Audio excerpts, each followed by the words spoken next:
Shaheen Mistry.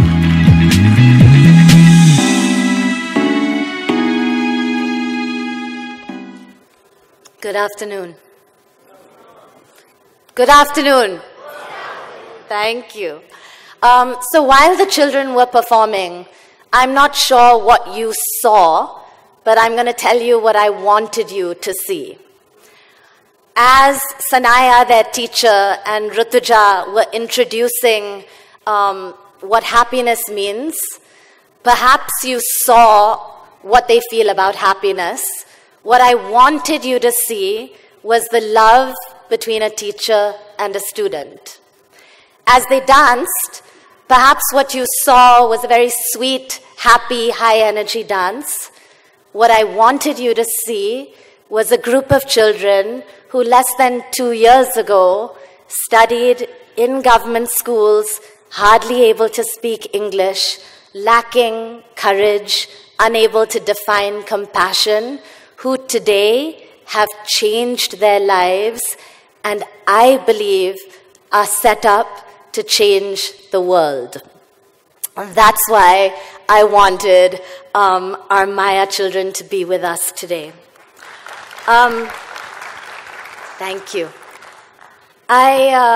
I was thinking about two wonderful things coming together, teachers and Valentine's Day. And I was thinking about what's common between teachers and Valentine's Day. It's actually an incredibly obvious answer. The answer is love. Teachers change the world through love. And so I thought I would retrace a few stories on my journey that exemplify love. But I'm going to start first with what happens when that teacher's not there. One of my most powerful memories is I was 18 and I had just started my work. This is nearly 24 years ago. And I walked into a community and I heard a girl screaming. And I rushed to where the scream was and she was on fire. And we put the fire out and we bundled her into a taxi and we took her to a government hospital. And on the way, I was told by a relative that her name was Sunita. She was 13 years old, she was mentally challenged, and she was not in school. She'd never had a teacher. I remember sitting with her for the next 15 days because she was from a single-parent family, and her mother earned for each day, so there was no one to look after her in the hospital. And I remember 15 days later, she died. And I thought on that day, and I've thought ever since then, that if Sunita had had a teacher, that would not have happened. If she had had someone who said, it doesn't matter that you're mentally challenged, it doesn't matter that you're from a low-income family, you can still be your greatest, that would not have happened. And so I think again and again about how do we get every single child in this country, not just a teacher, not just someone who's going to teach them language and math and science, but someone who's going to help them be their greatest. So for me, it's been a journey of unexpected love. I started my work, as I said, at 18. I went into communities. I expected to be challenged by poverty. I expected to feel depressed. And I did on many days. But what I didn't expect was to be completely and totally overwhelmed by love. I didn't expect people who I felt had so little to be so welcoming, to call me into their homes, to teach me my first words of Hindi. I had lived my whole life outside of the country. I didn't expect the hugs. I didn't expect people to share food with me when it would mean that they would go hungry. I was overwhelmed by love. And so a few months after that, and spending a lot of time in the community, I started a program called Akanksha to try to give kids an excellent education. And when we said excellent education, we didn't just mean academics. We meant the kind of education that would shape and mold their character. And so for 17 years, I had the incredible privilege of being a teacher at Akanksha and then working with teachers at Akanksha. And again, I was surprised by love. When people would ask me, why do you do the work that you do? You come from a banker's family. You could have lived a corporate life. I say, in what job do you walk into your workplace every day and get attacked by love? Attacked by the smiles of children, attacked by the beautiful sound of Didi, Didi, Didi. No matter what you did, if you were a terrible teacher the day before, you will still go back and they will love you.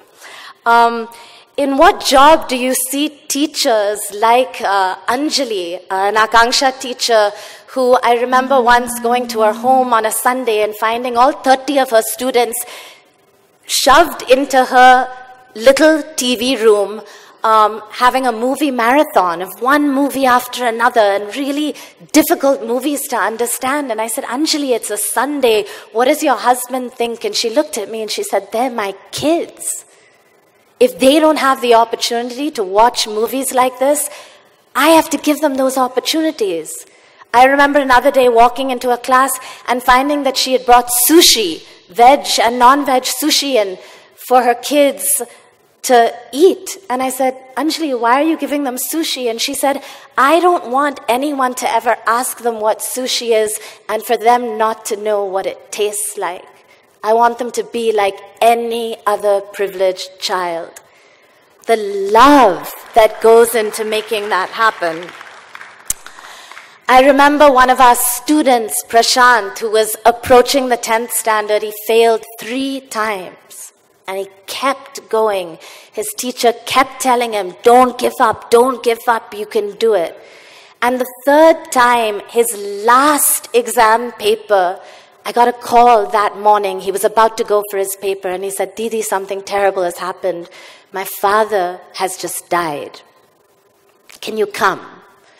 And I rushed to the hospital thinking, what must this child be doing? Like 3 years he's failed his exams. He's got a shot at changing his exams. And he's the eldest son. And his father has died this morning. And I reached there and he just told me, he said, Didi, do me a favor. He said, just go talk to my mom. And I went to the community and I met his mother, who I knew well. And she looked at me and she said, Didi, do you think that I'm a terrible person if I tell my son to go for that exam because I know how important education is? And he didn't go for the funeral. He went first for his exams, and then he came back to finish the last rites for his father. That's the power of love, the love of a parent, the love of a teacher, the love of a child. So I did that for 17 years, and after that, I saw just unbelievable change in children, and I saw kids like Prashant or kids like Jyoti. I went to Xavier's College in Mumbai. I never thought when I started my work that I'd have kids in Xavier's College, and today Jyoti is a final year student at St. Xavier's College. She wants to be a documentary filmmaker. She wants to go to New York to do her film course. I asked her a couple of months ago, I said, why documentary filmmaking? Why not Bollywood? And she didn't even flinch. She right away said, Didi, I want to make films that say something. I want to make films of substance.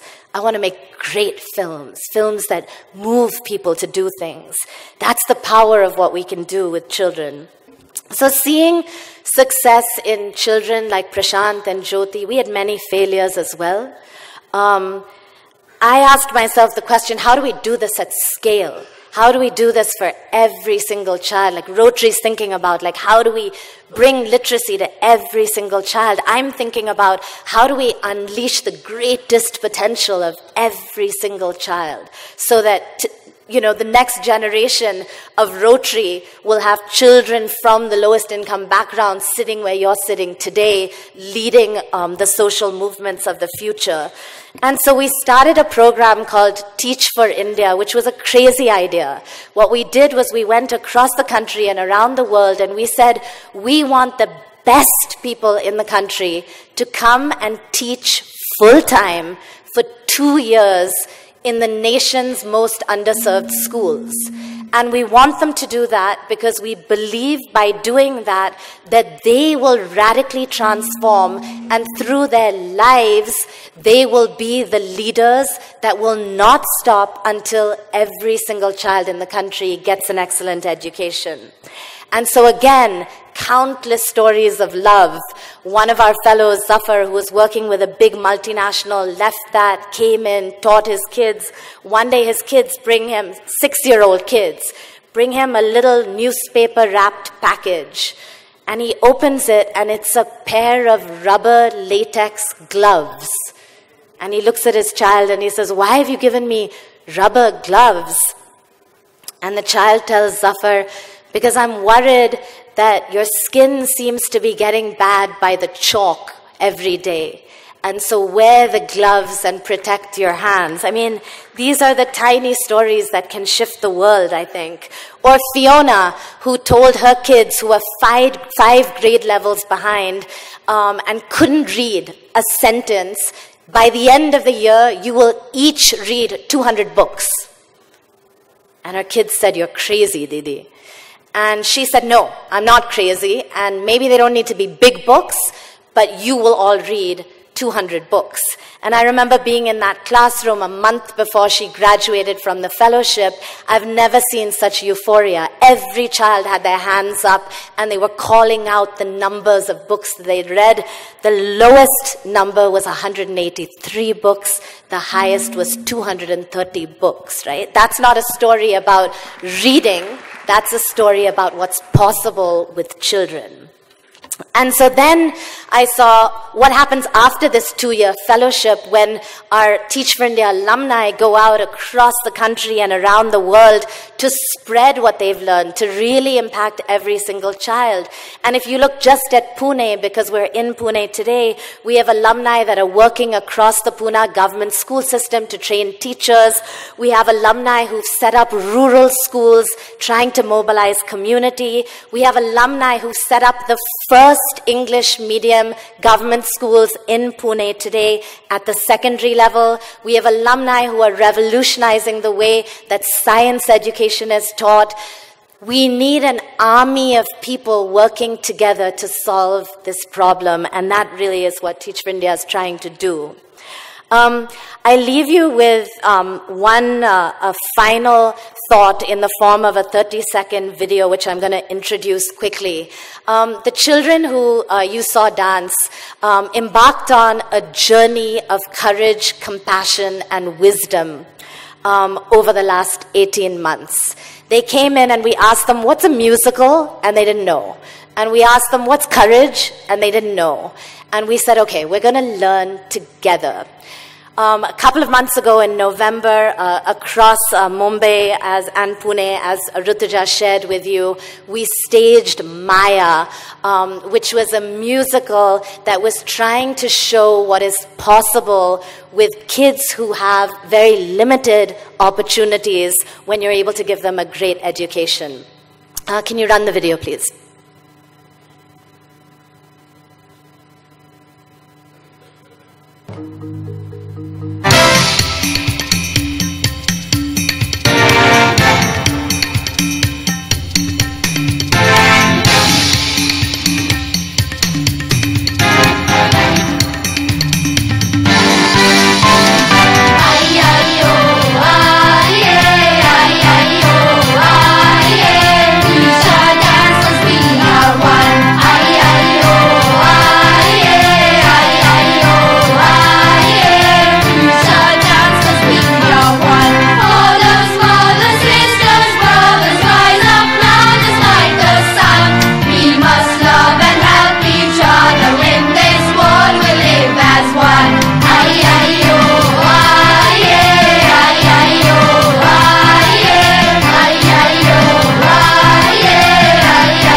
Our children now have been tasked with the idea that they've got so many opportunities through what they've had and their teachers that they now need to spread the light to others. One of the things, if you're sitting here thinking, what more can I do? Because I know all of you are already doing a lot. Here's what we really need. One is we're trying to make a real movie of the musical that you saw. We want this movie to be shown across government schools, across nations, internationally, and we're looking to raise the funds to be able to do that. So that's one immediate thing, if you're interested, that we would love help with. The other is, I just heard from Shekhar that there are actually 9,000 registered volunteers as part of Rotary. Our 900 full-time teachers need a lot of help in classrooms across the 7 cities that we work in. So if we could join hands and have your volunteers supplement the work we're doing full-time in schools, that would be absolutely incredible. Any more information, we have a website, both Akanksha and Teach for India, but a real appeal to get involved, to join the movement, and really to keep our highest belief in what our children can achieve. Thank you.